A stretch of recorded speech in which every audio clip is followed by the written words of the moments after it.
Welcome to கோடை சமையல். இன்னைக்கு நம்ம கோடை சமையலில் டேஸ்டான கேரட் அல்வா எப்படி செய்யலான்னு பார்க்கலாம். அல்வா செய்ய தேவையான கேரட்டை தோட்டத்திலிருந்து எடுத்துக்கலாம். இந்த கேரட் செடி பார்த்தீங்கன்னா கேரட் எடுக்கிற அளவுக்கு வளர்ந்துருச்சு. இப்போ நமக்கு தேவையான கேரட்டை வந்து இதிலேருந்து எடுத்துக்கலாம். இந்த கேரட் செடிக்கு பார்த்தீங்கன்னா எந்த விதமான மருந்துமே அடிக்கல, இயற்கையில் கிடைக்கிற உரம் மட்டும்தான் இதுக்கு யூஸ் பண்ணியிருக்கோம். கேரட் வந்து உடம்புக்கு ரொம்ப நல்லது. கேரட்டில் பார்த்தீங்கன்னா விட்டமின் ஏ இருக்குது. இது கண்ணுக்கு வந்து ரொம்ப நல்லது. நம்ம அடிக்கடி அதிகமாக கேரட் சாப்பிட்டோம்னா பிளட் ப்ரெஷரை வந்து கண்ட்ரோல் பண்ணும், கொலஸ்ட்ராலையும் கம்மி பண்ணும். கேரட் பார்த்தீங்கன்னா பிளட்டில் இருக்க ஹீமோக்ளோபினை வந்து அதிகப்படுத்தும். அதனால அனிமிக்காக இருக்கவங்க வந்து டெய்லி கேரட் எடுத்துக்கலாம். கேரட்டில் ஆன்டி ஆக்சிடென்ட் அதிகமாக இருக்குது. அதனால் பார்த்தீங்கன்னா டெய்லி கேரட் சாப்பிட்றவங்க வந்து இளமையாகவே இருப்பாங்க. நம்ம டெய்லி கேரட் அதிகமாக சாப்பிட்டோம்னா முகம் நல்லா பளபளப்பாக இருக்கும். தோலில் வந்து சுருக்கம் வந்து இருக்கிறவங்க வந்து அதிகமாக சாப்பிட்லாம், ஏன்னா அந்த சுருக்கம்லாம் வந்து போயிடும்.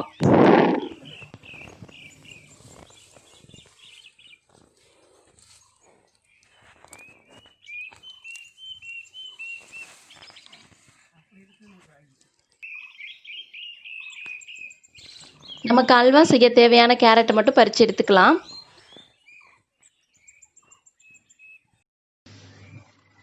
இப்போ வாங்க கேரட் அல்வா எப்படி செய்யலான்னு பார்க்கலாம்.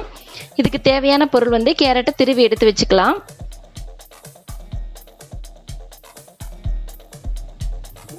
முந்திரி பருப்பு எடுத்து வச்சுருக்கேன், திராட்சை எடுத்து வச்சுருக்கேன், ஏலக்காவை வந்து பவுட்ரு பண்ணி எடுத்துக்கோங்க. சுகர் எடுத்துக்கலாம். நெய் எடுத்து வச்சுருக்கேன், தண்ணி கலக்காத பால். இப்போ நம்ம கடாயில் நெய் சேர்த்துக்கலாம். நெய் சேர்த்து திராட்சை முந்திரியை வறுத்து எடுத்துடலாம். ஃபஸ்ட்டு நான் வந்து முந்திரியை போட்டு வறுத்து எடுக்கிறேன்.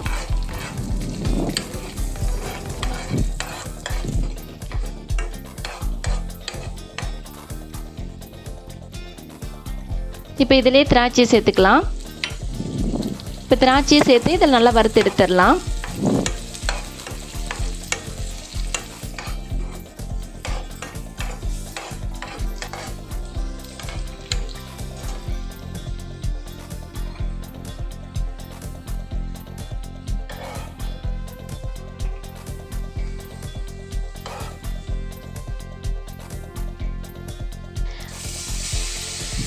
இப்போ இதே நெய்யில் நம்ம திருவி எடுத்து கேரட்டை சேர்த்துக்கலாம். கேரட்டோட பச்சை வாசனை போகிற அளவுக்கு நல்லா வதக்கிடலாம். அப்போ தான் அல்வா நல்லா டேஸ்ட்டாக இருக்கும். இந்த கேரட்டில் இருக்க தண்ணி வத்துற அளவுக்கு நல்லா வதக்கி எடுத்துடலாம்.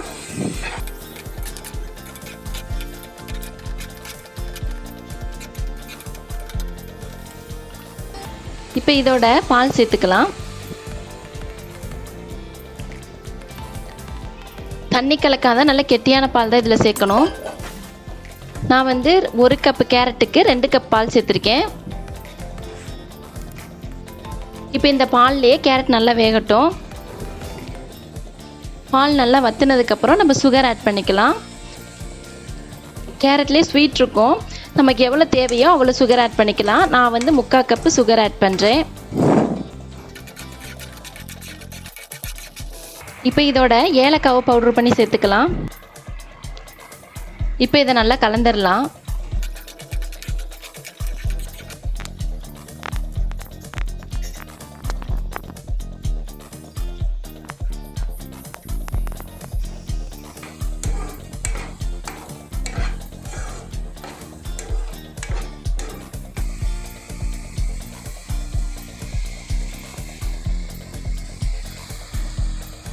இப்போ நம்ம இதோட நெய் சேர்த்துக்கலாம்.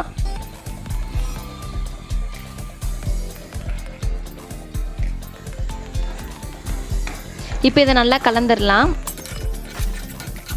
அல்வா வந்து கடாயில் ஒட்டாமல் பிரிஞ்சு வரணும், அந்த அளவுக்கு நல்லா கலந்துடலாம். இப்போ நம்ம வறுத்து வச்ச திராட்சை முந்திரியை வந்து இதோட ஆட் பண்ணிடலாம். இப்போ இதை நல்லா கலந்துடலாம். டேஸ்டான ஹெல்த்தியான கேரட் அல்வா ரெடி. நீங்கள் ஒரு டைம் இதை ட்ரை பண்ணுங்கள். எப்படி இருந்துச்சுன்னு எங்களுக்கு கமெண்ட் பண்ணுங்கள். கேரட் அல்வா மாதிரி தான் பீட்ரூட் அல்வாவும் செய்யணும். பீட்ரூட் அல்வா நம்ம சேனலில் ஏற்கனவே போட்டிருக்கோம். அதுக்குள்ளே லிங்க்கை நான் டிஸ்கிரிப்ஷனில் கொடுக்குறேன், நீங்கள் பார்த்துக்கோங்க. எங்கள் சேனல் உங்களுக்கு பிடிச்சிருந்தால் லைக் பண்ணுங்கள், சப்ஸ்கிரைப் பண்ணுங்கள்.